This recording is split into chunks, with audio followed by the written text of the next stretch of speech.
Mais non, Scully, le titre du livre du jour n'est pas une attaque contre les squelettes qui n'ont plus de corps. Alors arrête de faire la tête.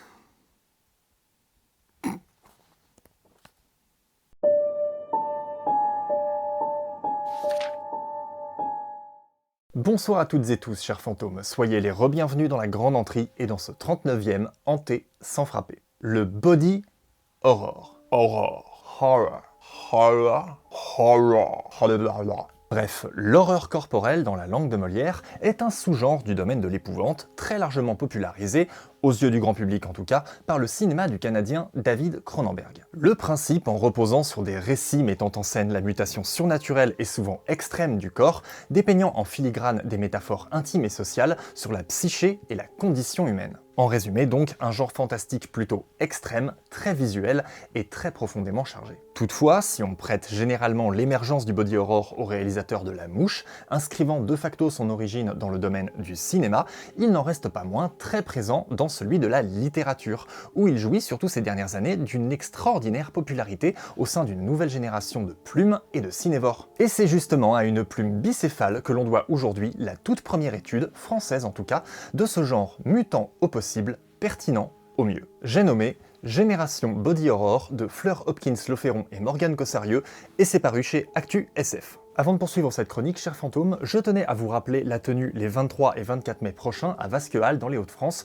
de la seconde édition du salon Sueur froide, entièrement consacré aux littératures de l'épouvante, organisé par Marc Falvaux et les éditions Faute de frappe. Plus de 30 autrices et auteurs en dédicace, des expositions, des artisans présents sur place, ça va être un moment extrêmement convivial et j'espère que vous serez présents et que vous vous y amuserez. Le travail de Fleur Hopkins-Loferron, écrivaine, essayiste et journaliste, je le connaissais pour ma part majoritairement pour ses articles d'excellente qualité publiés dans la revue de cinéma La 7ème Obsession, et aussi pour ce petit essai consacré à la figure de Mercredi Adams, que je vous recommande au passage si vous êtes fan. Quant à la romancière désormais multi-récompensée Morgane Cossarieux, si vous suivez un peu la grande entrée, vous savez d'ores et déjà tout le bien qu'on en pense. Le talent conjugué de ces deux autrices férues d'épouvante constitue une des collaborations littéraires les plus réjouissantes que j'ai pu lire dans le cadre d'un essai. À plus forte raison qu'on parle ici d'un sujet supposément très niche, souvent l'objet d'anthologies, voire d'études outre-Atlantique, mais dès qu'on parle de chez nous, forcément, c'est un peu plus timide. Encore bravo donc à toutes les équipes d'Actu SF pour ce pari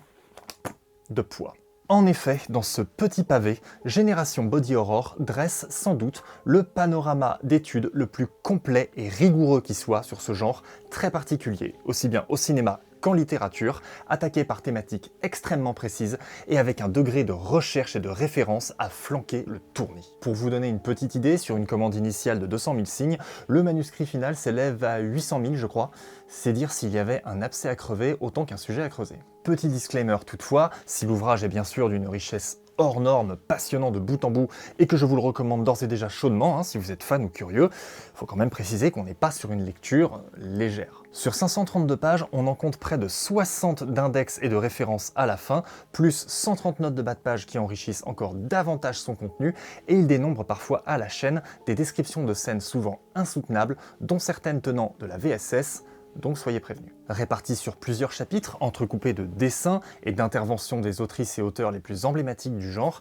cette étude gargantuesque n'est pas qu'une référence en la matière. C'est aussi un texte engagé qui, non content d'analyser tous les motifs propres et sales du coup à l'horreur corporelle, en dresse également avec une certaine clairvoyance toute la dimension intrinsèquement politique qu'elle revêt en réalité comme une seconde peau. Car on le sait, l'horreur est politique, c'est on ne peut plus vrai en temps de trouble, et le genre mute souvent pour le coup de façon troublante avec la société dans laquelle nous évoluons, exactement comme nos corps au fil du temps. Et parce que rien n'a été laissé au hasard dans la conception éditoriale et morale de cet objet, il me semblait on ne peut plus approprié, chers fantômes, que ces deux cérébrales architectes nous en parlent elles-mêmes.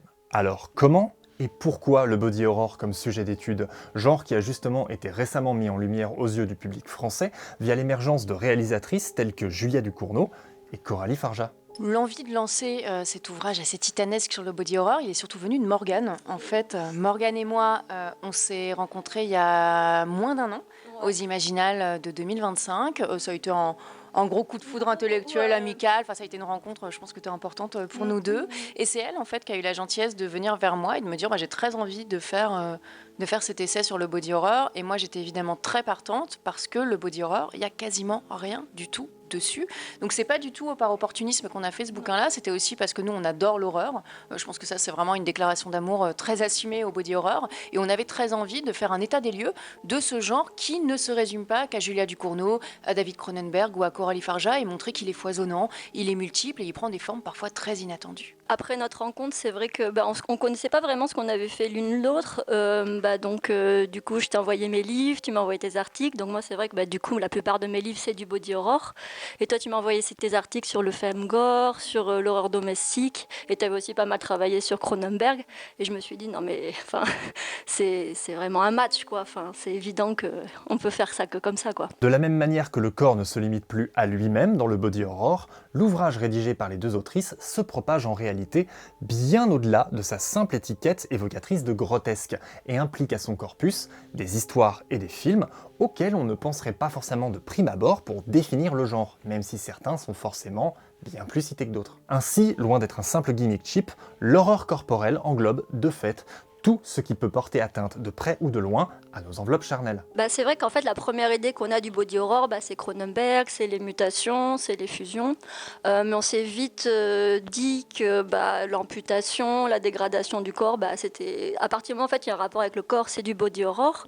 Et on s'est aussi penché sur les travaux de Xavier Aldana-Reyes, du coup, qui montre que les films d'horreur en fait ont un effet sur le corps aussi du spectateur. Donc en fait, on est parti du principe, à partir du moment où ces films d'horreur ont aussi un énorme affect sur le corps du spectateur, c'était du body horror. Donc c'est un petit peu la ligne qu'on s'est fixée. J'abonde dans ton sens, Morgane, et surtout, je dirais que le body horror, c'est pas un gimmick. Il y a un terme qu'on utilise assez régulièrement dans cet essai, c'est une grammaire. L'idée, c'est que c'est plutôt une forme dans laquelle tout un tas de genres apparentés sont venus se glisser. C'est pour ça qu'on s'était beaucoup posé la question avec Morgane d'intégrer ou pas le réalisme magique. Et finalement, à plusieurs reprises, on l'a intégré, puisque précisément, parfois même, le réalisme magique s'apparente à du body horror.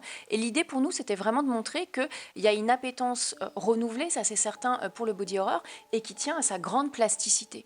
En fait, il y a plein de gens qui ne sont pas forcément fans de l'horreur, qui vont trouver dans la grammaire du body horror, sous des nuances très différentes, vraiment un éventail, un nuancier, qui vont leur permettre de parler de différence, de marginalité, de souffrance, de rage, et ça devient un genre assez universel en fin de compte qui parle à beaucoup de gens, y compris des gens super rétifs à l'horreur, et c'est assez drôle. On a eu des conversations parfois comme ça avec certains auteurs qui, eux, ne se classeraient pas forcément en horreur et qui étaient parfois même étonnés de voir, je pense à Charlotte Bourlard, qui était même étonnée d'être rangée en body horror.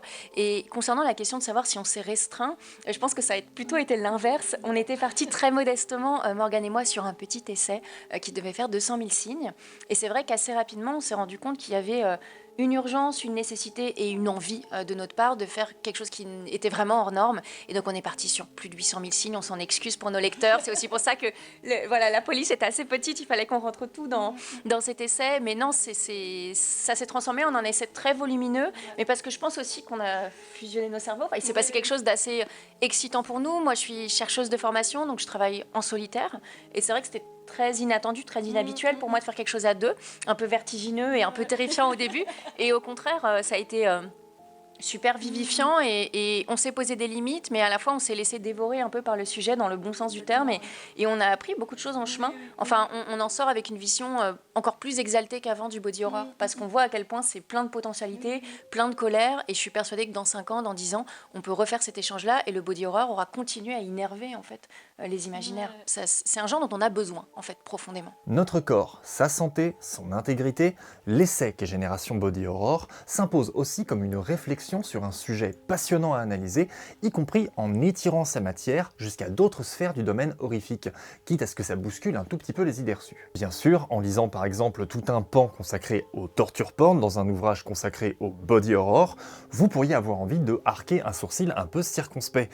Effectivement, si vous avez envie de voir un truc dans la veine de The Thing ou encore Society et qu'on vous recommande de visionner Saw, vous pourriez vous sentir un tout petit peu décontenancé, et comme ça se comprend. Et d'un autre côté, si on y réfléchit 2 secondes, un film de loup-garou, pour prendre un autre exemple, vu toutes les métamorphoses que ça implique, c'est totalement du body horror en fait. Et par ce truchement d'idées très réfléchies, le livre repousse les murs de sa réflexion avec une immense pertinence, au point, pourquoi pas, d'envisager l'horreur corporelle comme étant dénuée de frontières et de codes, et d'être ainsi le genre d'horreur le plus postmoderne et pur qui soit, peut-être. Ce dont on s'est rendu compte pendant notre exploration avec Morgane, c'est qu'il y avait beaucoup de formes et d'œuvres apparentées qui, de prime abord, ne seraient pas classées dans du body horror, mais qui en fait était tellement vertigineuse, existentialiste et angoissante qu'on en est venu à le classer dans du body horror. Alors déjà, il y avait un premier engagement de notre part, c'était d'intégrer des formes apparentées comme le rape and revenge, comme le torture porn, ce qui ne fait pas forcément consensus, et donc on espère convaincre nos lecteurs, ou tout du moins les amener à débattre avec nous de la nécessité d'intégrer aussi ces genres dans la grammaire plus large du body horror. Mais effectivement, on s'est rendu compte que le body horror était une forme qui embrassait, en fait, qui totalisait le genre de l'horreur. Alors de savoir si c'est la forme la plus pure, c'est une bonne question. Je dirais que la définition qu'on propose du body horror, justement, permet d'embrasser l'horreur psychologique, permet d'embrasser l'angoisse existentialiste, et surtout, je pense que c'est ça l'intérêt de la définition qu'on a proposée, c'est aussi d'intégrer les violences internalisées, et pas seulement les violences externalisées, puisque quand on pense body horror, on va penser effectivement des scènes ultra-gore d'amputation, on va penser Dans ma peau de Marina Devan, on va penser des œuvres assez paradigmatiques comme ça, et David Cronenberg, effectivement, avec Mutation et Métamorphose, mais on a voulu montrer aussi, et je pense notamment à nos chapitres sur les dictates de la beauté, que le body horror, c'est aussi intégrer en soi comme étant la norme des transformations de corps qui paraissent assez anodines. On parlait notamment de se faire poser des faux cils, d'aller se faire poser des faux ongles, mais qui supposent aussi une forme de détérioration de soi, de détestation de soi. Et pour nous, ça aussi, c'est du body horror. Et donc, on a tâché d'avoir une vision à la fois racisée, genrée, sexuelle, qui permet justement de penser le body horror au miroir aussi de la société hétéronormative, complexe, masculiniste dans laquelle on vit aujourd'hui. Donc, c'est une question évidemment épineuse. Je ne saurais pas répondre de manière absolument couperet de dire si oui ou non le body horror est la forme la plus pure de l'horreur. Mais ce qui est certain, c'est qu'il est à la croisée des chemins, et qu'il va faire se rencontrer des formes assez inattendues, parce qu'il va vraiment bouleverser le spectateur ou le lecteur dans ses entrailles, en fait. Et ça, c'est très fort, en fait, avec le body horror. C'est vrai que tout le monde a un corps, et tout le monde a forcément un rapport à la vieillesse, à la maladie. Donc je pense que le body horror, c'est forcément la forme la plus pure dans ces formes-là. Par contre, tout le monde ne fusionne pas, tout le monde ne mute pas sous des poussées de choses radioactives. Donc non, c'est peut-être pas forcément la forme la plus pure, mais moi c'est celle qui me parle le plus, en tout cas en fiction. Et oui, c'est pour ça que je voulais absolument qu'on développe ce truc-là ensemble, quoi. Et en matière de modernité, le gros sujet de mutation de société du moment, à savoir la démocratisation de l'intelligence artificielle, tend justement à questionner notre rapport au physique et à sa remplaçabilité potentielle. Mais alors, le body horror pourrait-il concrètement faire office d'agitateur des consciences à un moment où on a justement plus que besoin de s'agiter les méninges ? Alors dans notre essai, on a déjà pensé la désintégration du corps, et qui n'est pas seulement opérée par l'amputation, le découpage en petits morceaux ou l'autosarcophagie, le fait de se manger soi-même. On a tout un chapitre qui est concerné puissamment par cette question de l'homme augmenté, par le transhumanisme, le post-humanisme et la question de la digitalisation de la conscience. Donc je rassure ceux qui nous écoutent, on parle de Her de Spike Jonze, même si certaines personnes diront ça n'a rien à voir dans le body horror. Bah si, parce que c'est quand même une métamorphose assez extrême de l'acte d'amour, de l'acte sexuel qui va vers une forme de décorporation et donc d'angoisse assez existentialiste. On voit bien que si on en revient à des notions comme la vallée de l'étrange notamment, qu'est-ce qui nous angoisse profondément ? C'est que dans les automates, dans les robots, dans l'IA, on reconnaît un humain, mais pas tout à fait. Il est un peu différent de nous. Donc ça, on l'intègre totalement, nous, dans le schème du body horror. Je pense qu'actuellement, l'intelligence artificielle, elle rebat énormément les cartes de ce qu'est un corps, de ce qu'est un être humain, mais plutôt, surtout, de ce qu'est une conscience. On voit que c'est vraiment cette question-là qui cristallise les angoisses, celui de pouvoir être imité par une machine qui, en fin de compte, n'est qu'une succession de 0 et de 1 et qui semble, sur certains sujets, bien pouvoir peut-être nous dépasser, nous remplacer. C'est aussi des peurs qui sont particulièrement contemporaines. C'est vrai que cette partie sur l'IA, en fait, elle découle de deux parties qu'on a. Donc, il y a une partie sur la mutation avec le métal, donc des œuvres vraiment beaucoup plus évidentes comme Tetsuo. Et aussi, on s'est rendu compte, souvent dans les œuvres body horror, par exemple, comme dans Faux Semblant, il y a vraiment la question du jumeau. Donc ensuite, on aurait la question du clone, du double, du doppelganger. Donc ça, c'est vraiment des questions aussi qu'on a beaucoup étudiées dans l'essai, parce que juste le fait de voir un corps qui est exactement à l'identique du tien, ça remet en question ton propre corps, sa validité, sa pérennité. Donc quand tu vois des deepfakes, des choses comme ça, c'est clairement les mêmes questions en fait qui sont soulevées, donc c'était très intéressant de traiter ça, et c'est pas forcément les choses que tu imagines en premier lieu en fait quand tu parles de body horror. On a parlé de films comme Us de Jordan Peele, comme Black Swan. Enfin Black Swan pour le coup est quand même plus vraiment traité comme une œuvre body horror, mais pas forcément pour ça. Ex Machina aussi, voilà. De Livanel, c'est vrai que c'est des Ouais. films de science-fiction Voilà, qui spontanément. Tu dis ne pas que seraient c'est du body nécessairement, horror spécialement, non. Mais c'était très intéressant à étudier, et quand tu creuses un petit peu, ouais, complètement quoi. Le corps comme objet politique. Voilà un autre sujet extrêmement intéressant qui parcourt en filigrane l'intégralité de Génération Body Horror jusqu'à son terme.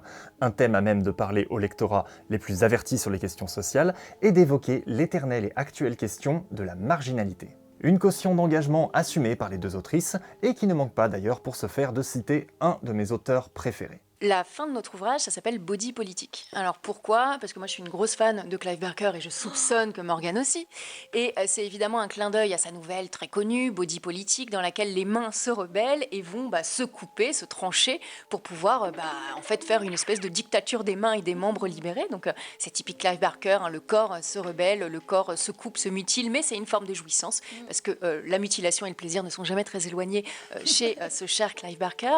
Et effectivement, pourquoi la fin de l'ouvrage s'appelle comme ça? Déjà parce que nous, on voulait aller toucher de l'ultra-contemporain parce qu'on lit beaucoup de novellistes et d'auteurs et d'autrices contemporains et on voulait valoriser ce corpus-là anglophone et francophone. Et surtout parce qu'en fait, on s'est rendu compte, en faisant cet état des lieux un petit peu vertigineux, que beaucoup de créateurs et de créatrices aujourd'hui utilisaient le body horror pour parler de leur propre marginalité. Donc des personnes en situation de handicap, des personnes queer, des personnes racisées, des personnes qui en fait éprouvent dans leur chair leurs différences, que ce soit, comme je le disais précédemment, des violences internalisées ou externalisées. Et vraiment, on sent qu'actuellement, dans le champ du body horror, ça devient un outil de revendication, un outil de colère qui permet d'exprimer, et c'est là que ça devient très intéressant, à la fois une expérience individuelle à travers duquel on métabolise en fait l'expérience individuelle. Je pense à Grafted, par exemple, je crois que c'est Sarah Gran de mémoire. C'est une jeune femme qui va faire des greffes en fait pour s'occidentaliser et elle va finir par perdre totalement son identité parce qu'elle va fusionner avec ce qu'elle n'est absolument pas. Et puis de l'autre, surtout, on se rend compte, et c'est là où c'est passionnant, que c'est aussi un véhicule pour être compris. C'est pas seulement on raconte son propre récit en réutilisant les codes du body horror, le body horror devient aussi une manière de rendre intelligible une expérience individuelle qui profondément est incompréhensible mais qui devient traduite par la force de frappe du body horror. Et ce qui me semble fascinant, c'est que contrairement à ce qu'on peut croire, il n'y a pas besoin forcément de tripes, de sang et de dégueulasse. Ça peut être le profond malaise à l'idée d'un corps qui se détériore, qui est en voie de disparition ou qui s'auto-mutile. Il n'y a pas besoin de mettre des gerbes de sang pour qu'on éprouve profondément dans notre chair de spectateur quelque chose de malaisant, profondément. Le bon exemple pour ça, je trouve, c'est Chlorine de Jetsong. Du coup, la fin de Chlorine, sans vraiment spoiler, la fin de Chlorine est assez sanglante. Assez dans la mutation, dans ce qu'on peut imaginer du body horror, mais ce qui est le plus éprouvant dans Chlorine finalement, du coup c'est une nageuse de compétition, et en fait c'est tous les excès qu'elle va faire subir à son corps elle-même, mais aussi son entraîneur en fait, qui va la coacher à vraiment se dépasser et à se raser tout le corps par exemple, à se muscler beaucoup trop parce que c'est une jeune fille de 15 ans qui ne devrait pas être aussi musclée. Tous ces abus en fait du corps sont beaucoup plus perturbants à lire. J'ai trouvé que finalement les scènes finales qui sont très très sanglantes, et c'est ça aussi le body horror en fait. Un petit peu à la manière du couple de Together de Michael Shanks, Fleur et Morgane ont ainsi lié leurs talents respectifs afin de contribuer encore davantage à une timide mais bien concrète réémergence du genre fantastique en France et de sa légitimité. Serions-nous donc en bonne voie pour un retour en force de l'horreur dans l'Hexagone ? Elle est encore un petit peu fragile parce que le film qui a le plus marché, c'est fait par une Française, Coralie Farja, mais elle ne l'a pas fait en France. Donc c'est sûr que même au niveau du cinéma... Mais en partie avec une équipe française. En partie avec une équipe française, ça reste quand même un petit peu compliqué encore, je pense, des films de genre en France. C'est pas ça qui va être produit en premier. Au niveau livre, ça commence là à se réveiller un petit peu. C'était très en retard sur les séries, sur les livres, mais là on a un énorme essor, comme disait Fleur, là, sur... collection obscure, collection Styx, Pocket qui sort la collection New Horror, donc là cette année en fait ça explose maintenant quoi. Et Nocturne de Vincent Mondiaux chez Actes Sud de jeunesse. Donc oui, vraiment, là, il y a un foisonnement. Donc c'est cette année, ça passe ou ça casse. Donc, et ça va casser, là, on va y aller, quoi. Concernant la question de la fragilité, pour moi, il y a deux choses à différencier. D'une part, il y a l'extrême vitalité du côté des créateurs, ça c'est indéniable. Il se passe quelque chose d'excitant, de foisonnant aujourd'hui. Le problème, c'est la reconnaissance. Et on est comme toujours dans des stratégies, mais qui viennent vraiment des États-Unis, où on va tâcher de faire la différence entre littérature de genre, littérature blanche, œuvre d'auteur, œuvre de genre. Et c'est là, pour moi, le grand problème actuel. C'est qu'on va différencier Coralie Farja et Julia Ducournau de ce qui se fait en horreur. On va considérer que c'est du high concept, elevated horror, post-horror, etc. Comme si l'horreur était un gros mot. Et ce qu'on prouve quand même avec ce bouquin-là, c'est que l'horreur, c'est pas un gros mot. Et on défend ardemment l'horreur, absolument. Donc il faut que le regard change de la part des gens qui font la pluie et le beau temps, mais ça n'empêche pas déjà la grande vitalité de l'horreur actuellement, un peu partout, et pas uniquement en France. Les mutations, se transcender, c'est bien beau tout ça, mais concrètement, dans un récit de body horror, en quoi vous vous transformeriez, vous ? Moi, je me transforme en animal, forcément. C'est mon rêve. Si, en étoile de mer. Enfin, voilà. Bah oui, non, mais j'en avais une dans la main hier, c'est incroyable. Non, mais des choses incroyables. Pas qu'un chat, une souris, enfin, des manières d'appréhender le monde complètement délirantes. Une chauve-souris pour avoir mon sonar. Non, c'est ça. L'expérience de la décorporation ultime. Ben sinon, oui, ça c'est cool. Mais sinon, c'est vrai que moi j'ai bientôt 40 ans, peut-être un tout petit peu plus jeune, mais pas beaucoup. Et c'est vrai que du coup, moi ça me parle beaucoup, les questions comme de substance et avoir cette possibilité peut-être de faire un retour en arrière, de redevenir plus jeune. Enfin, c'est des choses. Je le ferais. Je sais pas, je suis pas encore assez vieille pour clairement, elle est un tout petit peu plus vieille que moi, mais oui, je pourrais être tentée. En fait, c'est vraiment des questions qui se posent et que je trouve hyper intéressantes. Et on a beau savoir, enfin justement, on parle beaucoup des dictats que la société nous impose, mais on se les impose aussi à soi-même. On a toujours en tant que femme, même en tant qu'homme, enfin ça touche pas que les femmes. Donc oui, je voudrais être aussi rêveuse que toi et dire non, juste les animaux. Mais non, mais oui, je pourrais être tentée par quelque chose de beaucoup plus un peu nul, et oui, vouloir devenir jeune, retrouver mes 20 ans. Et voilà, chers fantômes, c'était le 39e Hanté sans frapper de la Grande Entrée. J'espère que ça vous a plu. Je remercie sincèrement Fleur et Morgane de s'être prêtés au jeu de l'interview, à Jérôme Vincent pour sa sympathie pour nous avoir fourni Génération Body Horror, et à Julien de la Dimension Fantastique à Paris pour avoir accueilli l'événement. Merci à toutes et tous. Vous pouvez toujours retrouver la Grande Entrée sur Facebook, Twitter, X, Instagram et Blue Sky, des réseaux sur lesquels je reviens un petit peu au fur et à mesure. N'hésitez surtout pas à vous abonner, à la chaîne également. Votre soutien m'est très cher. D'ici là, si vous deviez sentir à la lecture de cet ouvrage ou tout autre roman d'épouvante une sorte d'impression de changement et de mutation en vous, n'oubliez surtout pas, votre corps change. Ce n'est pas sale.